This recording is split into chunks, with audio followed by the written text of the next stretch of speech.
محمد وعلى محمد. رحم الله من قرأ سورة الفاتحة.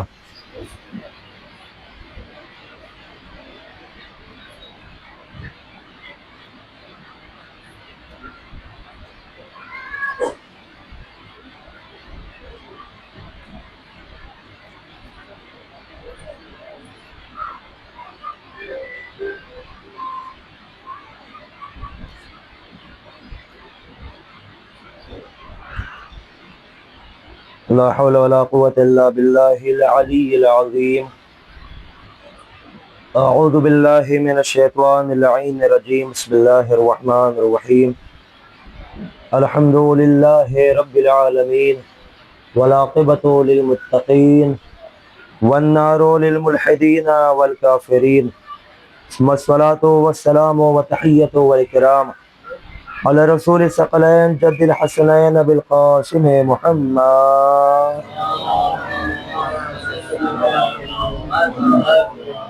وعلى أهل بيته الطيبين الطاهرين المعصومين المظلومين ولعنة الله على أعدائهم أجمعين من الآن إلى قيام يوم الدين. أما بعد، وقد قال الله الحكيم في القرآن المجيد: بسم الله الرحمن الرحيم. قل لا أسألكم عليه أجرا إلا المودة في القربى. صلوات محمد وعلى محمد.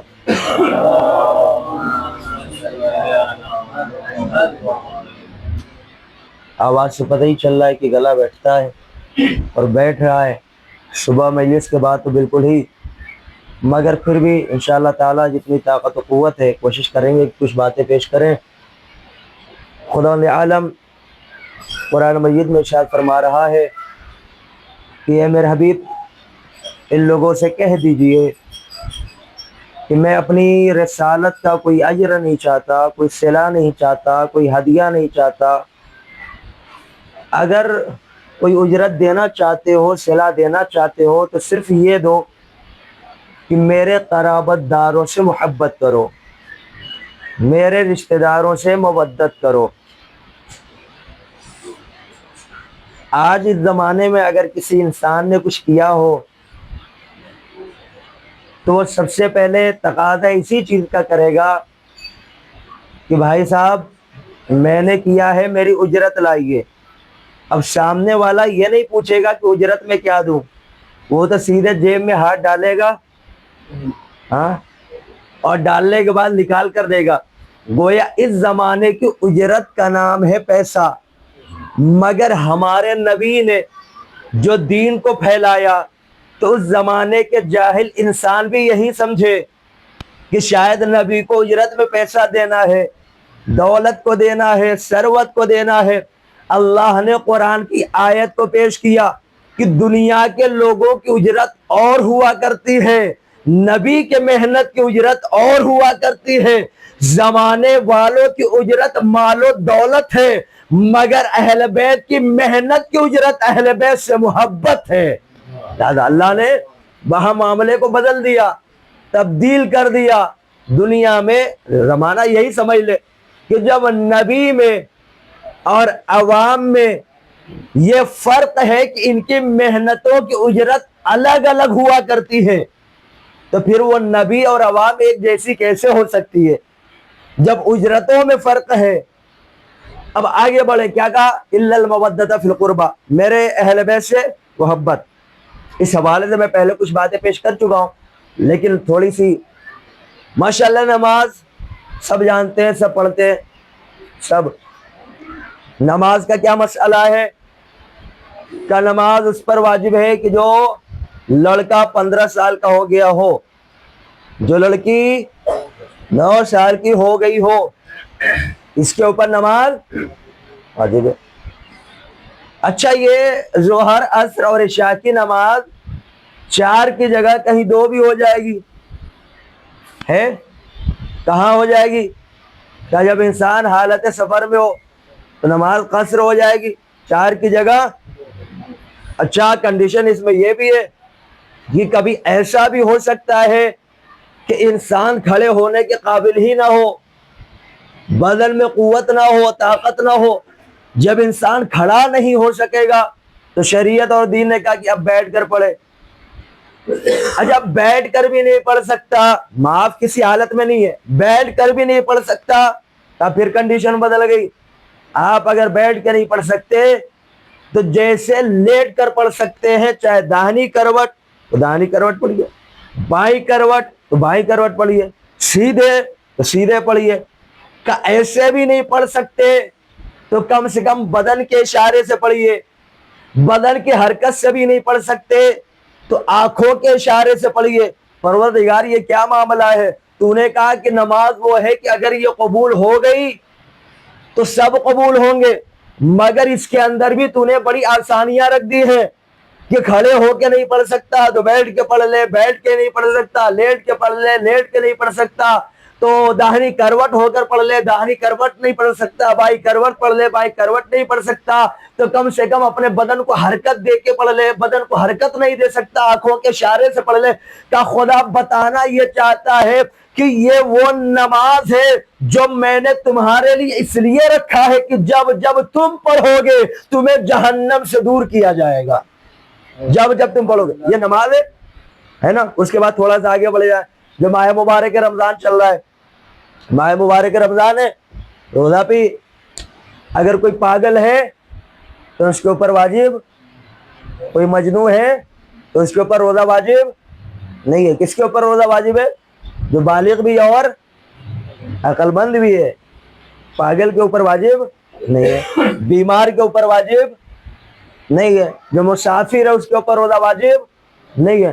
دیکھیں خداوند عالم نے کیا قانون رکھا، نماز کے لیے بھی تخفیف رکھ دی، روزے کے لیے بھی رکھ دی۔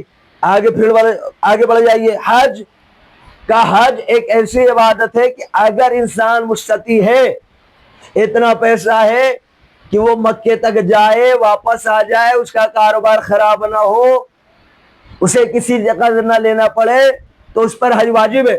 لیکن اگر سب کچھ ہے، پاسپورٹ نہیں ہے، سب کچھ ہے، پاسپورٹ وقت پر نہیں بن پایا، کہ اللہ نے کہا تمہارا حج معاف، تم پاسپورٹ نہیں ہے اب نہیں جا سکتے ہو، تم نے کوشش کی نہیں بن پایا اب نہیں جا سکتے ہو، آئندہ سال کوشش کرنا، اللہ نے یہ بھی معاف کر دیا۔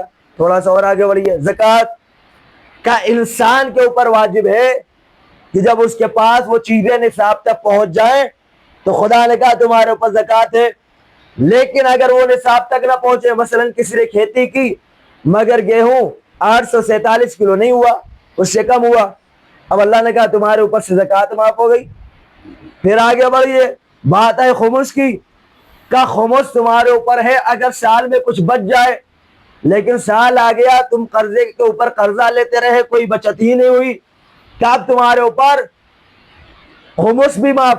تو تھوڑا سا توجہ کیجئے، نماز میں اللہ نے معافی رکھ دی، روزے میں اللہ نے معافی رکھ دی، حج میں اللہ نے معافی رکھ دی، خوش میں اللہ نے کنڈیشن لگا دی، مگر جو رسالت کا اجر مانگا گیا وہ بالغ کے اوپر بھی واجب ہے، بچے کے اوپر بھی واجب ہے، گھر میں رہے تو بھی واجب ہے، سفر میں رہے تو بھی واجب ہے، حج میں رہے تو بھی واجب ہے۔ اس کا مطلب یہ ہے کہ جو اجرت اللہ نے مانگی ہے وہ ان ساری عبادتوں سے بھی بھاری اجرت مانگی ہے۔ صلوات پر محمد وآل محمد پر۔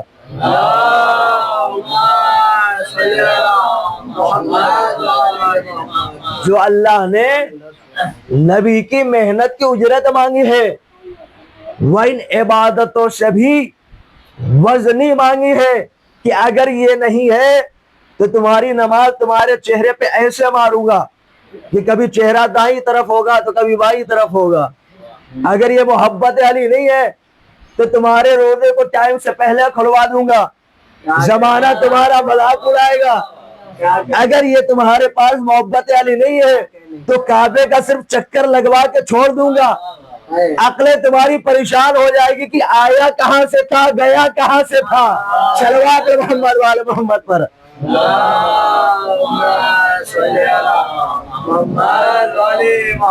اچھا دیکھیں بہت سارے ہیں، سب نے جو ہے کبھی نہ کبھی اسکول میں مدرسے میں پڑھائی کی ہے نا، اسکول میں مدرسے میں کبھی نہ کبھی پڑھائی کی ہے۔ جو پیپر آتا ہے ایگزام کے لیے، جو پیپر آتا ہے ایگزام کے لیے، تو کبھی کبھی پیپر میں لکھا کیا ہوتا ہے کہ بھائی 10 میں سے 8 سوالوں کے جواب چاہیے، ہوتا ہے کبھی کبھی، اور کبھی کبھی ایسا بھی لکھا ہوتا ہے کہ 10 میں سے 5واں ضروری ہے، آتا ہے پیپر میں، مثلا 10 آ گیا، اس میں لکھ گیا 5واں ضروری ہے۔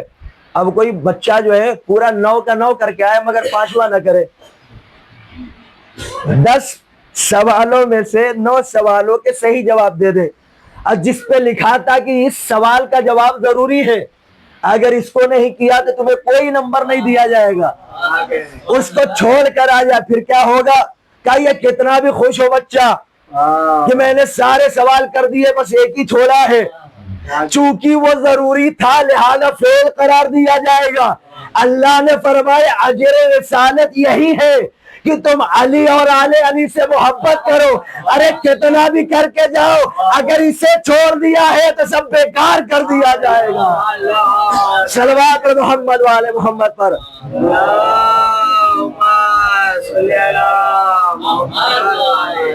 کتنا بھی کر کے جائیے، اگر یہ ضروری والا نہیں کیا نا، کیونکہ اللہ نے اپنے تیور بدلے ہیں۔ تیور کیسے بدلے ہیں؟ یا ایھا رسول بلغ، رسول پہنچائیے۔ اللہ کبھی کہتا تھا اے میرے حبیب، اے میرے طہا، اے میرے مزمل، اے میرے مدثر، اے کملی والے، چادر اوڑھنے والے، اے میرے دوست، مگر جیسے ہی بات اجر رسالت علی ولی اللہ کی آئی، اللہ نے کہا اے رسول پہنچا دیجئے۔ یا پروردگار تیور کیوں بدل گئے؟ کہ آیت آگے تو پڑھو، ان لم تفعل فما بلغت رسالتہ، اگر یہ نہیں پہنچایا تو گویا آپ نے نماز نہیں، آپ نے اپنی رسالت ہی نہیں پہنچائی۔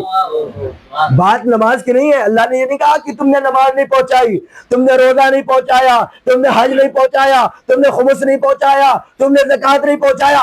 اللہ اپنے حبیب سے کہہ رہا ہے اگر تم نے علی اور اولاد علی کی محبت نہیں پہنچائی تو گویا تم نے اپنی رسالت ہی نہیں پہنچائی۔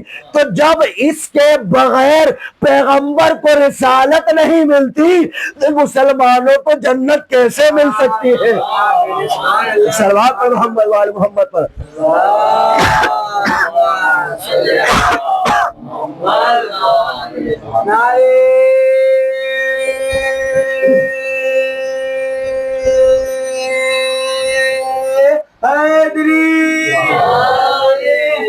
جب پیغمبر کو رسالت نہیں مل سکتی تو مسلمانوں کو جنت کیسے مل سکتی ہے؟ یہ وہ ہے کہ جو ہر حال میں واجب ہے، بیمار ہو تو واجب، صحت مند ہو تو واجب، سفر میں ہو تو واجب، حضر میں ہو تو واجب، حج کا احرام باندھے تو واجب، نہ باندھے تو واجب۔ اور دیکھیں آج ہی کر دوں اجر رسالت ادا کرنے والوں کا مقام۔ اگر کوئی اجر رسالت ادا نہیں کر رہا ہے تو کتنی بھی عبادتیں کر لے، وہ عبادت عادت تو ہوگی مگر عبادت نہیں ہوگی، وہ اٹھک بیٹھک تو ہوگی مگر نماز نہیں ہوگی، وہ دن کا فاقہ تو ہوگا مگر روزہ نہیں ہوگا، ہاں وہ کعبے تک جانے کی وزٹنگ تو ہوگی مگر وہ اللہ کے گھر کا حج نہیں ہوگا۔ کب؟ کہ جب محبت اہل بیت نہیں ہوگی۔ پیغمبر ہے مسجد نبوی کے باہر اپنے صحابیوں کے ساتھ تشریف فرما ہے کہ اچانک دیکھا کہ 4 حبشی اپنے کاندھے پر ایک جنازہ لے کر جا رہے ہیں، اجر رسالت۔ جیسے نبی نے دیکھا، نبی نے اشارہ کیا، پیغمبر ہیں، مولا کائنات ہیں، صحابی تشریف فرمائے، رسول نے اشارہ کیا حبشیوں آؤ ادھر۔ حبشی وہ جنازے لے کر میرے مولا کی بارگاہ میں آئے، رسول کی خدمت میں آئے۔ رسول اللہ نے فرمایا اس کا چہرہ دکھاؤ۔ اب جو چہرے سے نقاب ہٹائی، اوپر سے چادر ہٹائی، چہرے کے اوپر دیکھا، غور کیا تو رسول نے فرمایا یا علی، یہ تو قبیلے بنی نجار کا غلام لگ رہا ہے۔ مولا کائنات نے فرمایا ہاں یا رسول اللہ، یہ وہی ہے جو مجھے دیکھتا تھا تو کہتا تھا یا علی آپ کو دیکھنے سے خوش ہو جاتا ہوں۔ کیا کہہ رہے ہیں؟ مولا کائنات فرما رہے ہیں صحابیوں کے سامنے رسول اللہ سے جنازہ سامنے پڑا ہوا، رسول نے کہا یہ تو بنی نجار کا غلام ہے۔ مولا علی نے فرمایا یا رسول اللہ یہ وہ ہے جو کہتا تھا کہ یا علی آپ کو دیکھنے سے مجھے خوشی مل جاتی ہے، میں خوش ہو جاتا ہوں، میں مسرور ہو جاتا ہوں۔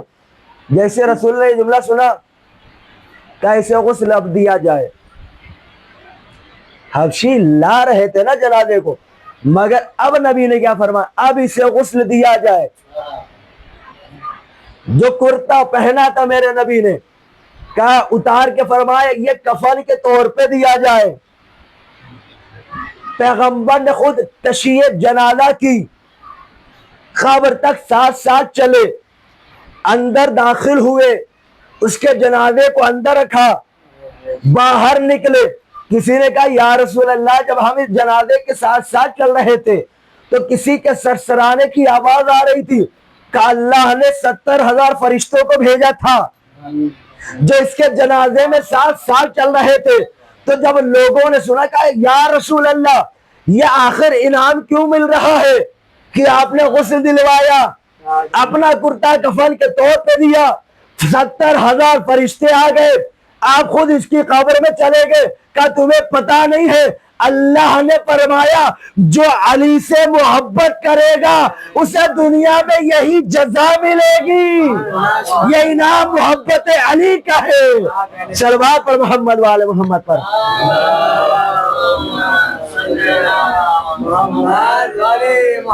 یہ محبت علی کا انعام ہے۔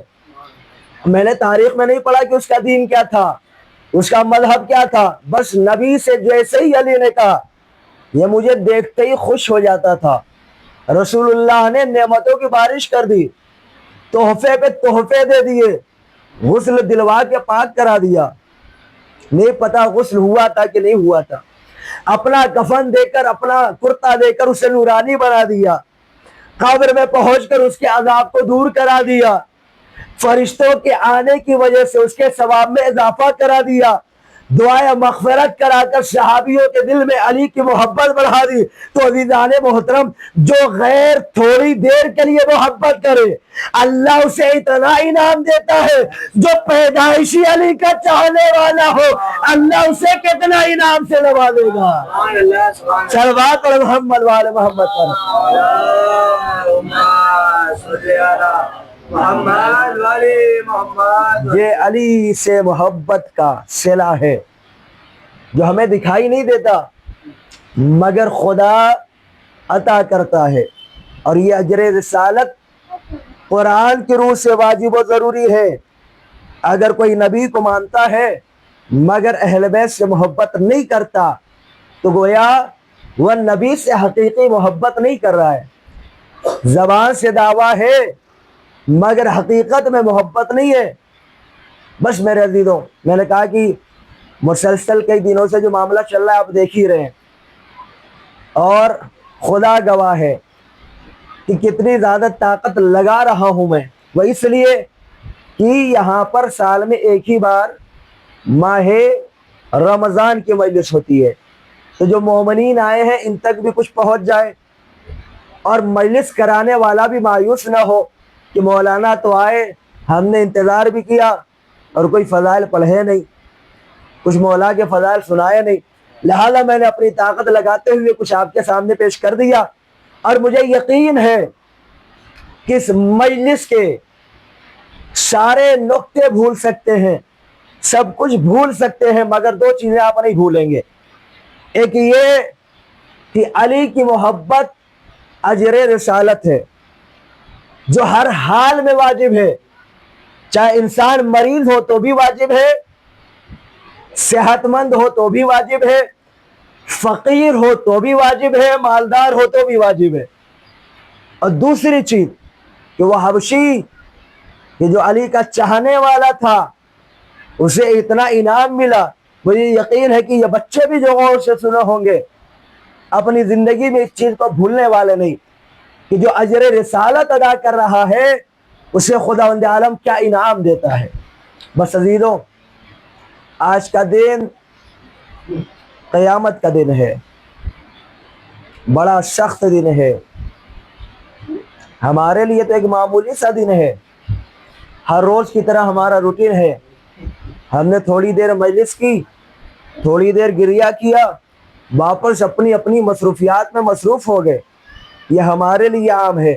مگر عزیزوں ایک سوال کرتا ہوں، آپ لوگوں نے میتیں دیکھی ہوں گی، جس کے گھر میں میت ہو جاتی ہے نا، دلاسا دینے والے آتے ہیں، چلے جاتے ہیں، اپنی مصروفیات میں مصروف ہو جاتے ہیں، مگر جس کے گھر میت ہوتی ہے وہ نہ جانے کتنے دنوں تک عزا کا فرش بچھائے گریہ کر رہا ہوتا ہے۔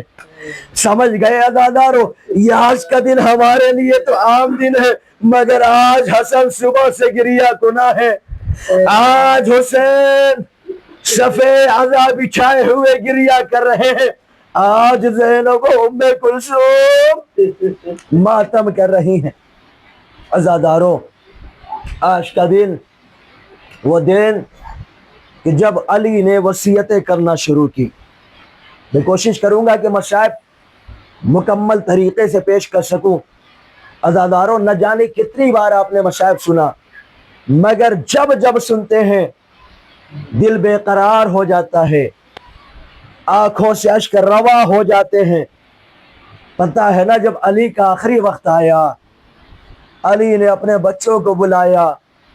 ایک مرتبہ جیسے ہی اپنے بچوں کو بلایا، سارے بچوں کو قریب بلا کے فرمایا سب اپنے اپنے ہاتھوں کو میرے قریب لے آئے۔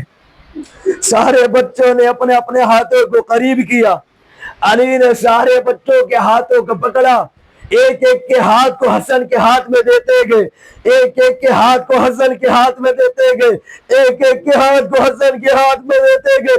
عزادار و روایت کے جملے ہیں، جناب ام البنین وہاں تشریف فرما تھی، ایک مرتبہ چیخ مار کے کہتی ہے، یا علی، میرے عباس سے کون سی خطا ہو گئی جو آپ نے سارے بچوں کو حسن کے حوالے کر دیا، مگر میرے بچے کو بھول گئے۔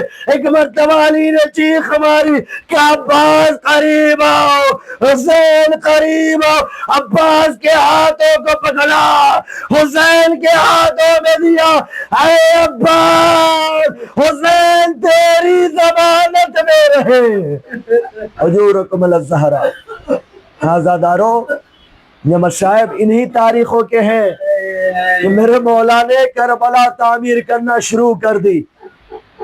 یہ نہیں کہ حسین عباس تیرے حوالے، ہاتھ اگرچہ عباس کا دیا حسین کے ہاتھ میں کیونکہ بیعت امام کی ہوتی ہے، مگر فرمایا اے عباس، حسین تیرے حوالے۔